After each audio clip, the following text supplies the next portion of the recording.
One more left, cell block 12.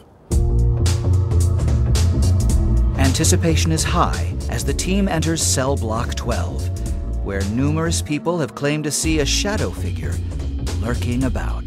Please tell us your name. Tell us your story. Oh gosh, Gary, you just gave me a heart attack.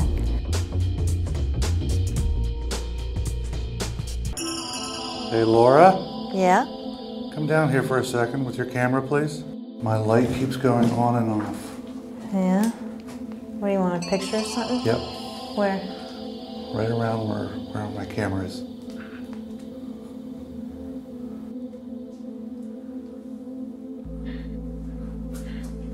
I just had a minute of blurriness, and it just focused right there. I hadn't moved, and it got blurry, and it went clear again. Oh my, let me record that because it's doing it too. If you want to tell us your name or your story, please do. I'm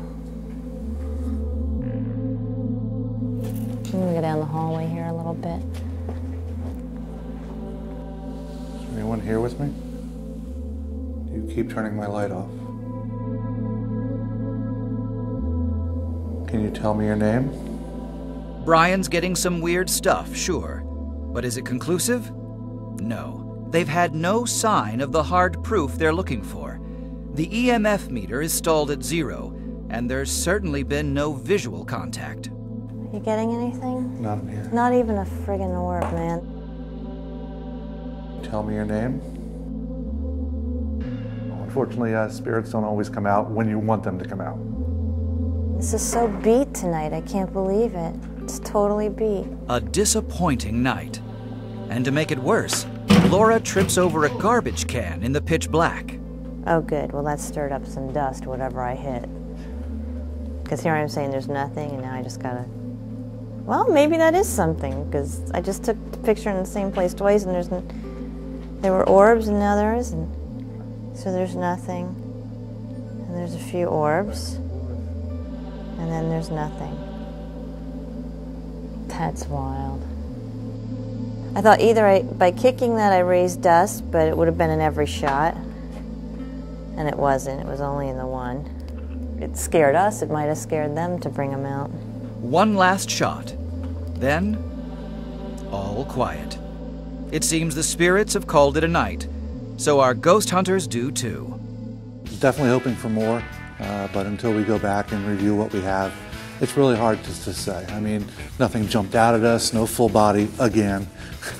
I'm going to keep doing them, because I don't personally see anything or hear anything. That doesn't make my interest in the subject go away. Yeah, now comes the arduous process of review, data review. Eastern State Penitentiary, Philadelphia, Pennsylvania. It was a little disappointing. I had 8 separate recordings on my digital audio recorder. You can hear our voices beautifully. Can you tell us your name?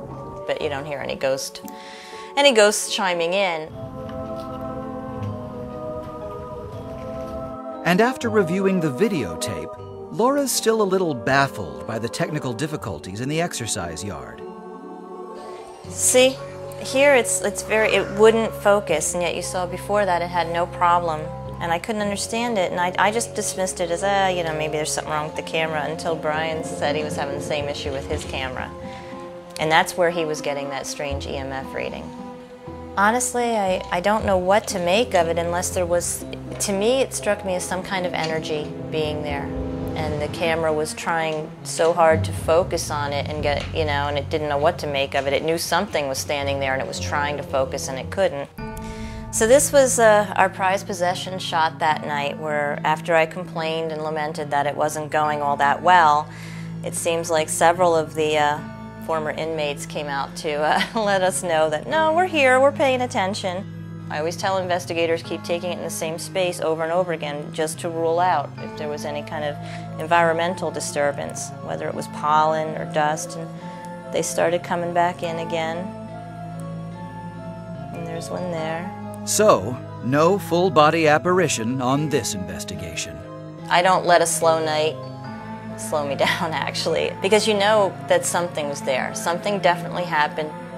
Although the results weren't what she'd hoped, Laura's far from discouraged. I definitely will keep investigating. I'm still revved up. I'm still totally intrigued. I'm still addicted. I'm still going to be very passionate and pursue it and investigate more and more.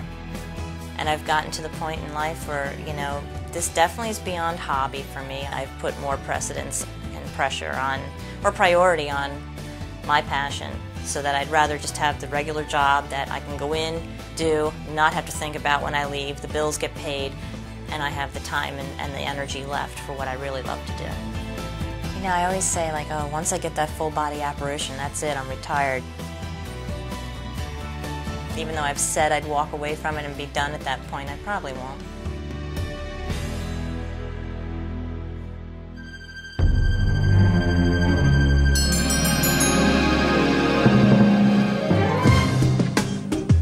Ghost of the future, I fear you more than any spectre I have seen. But lead on, I want to know.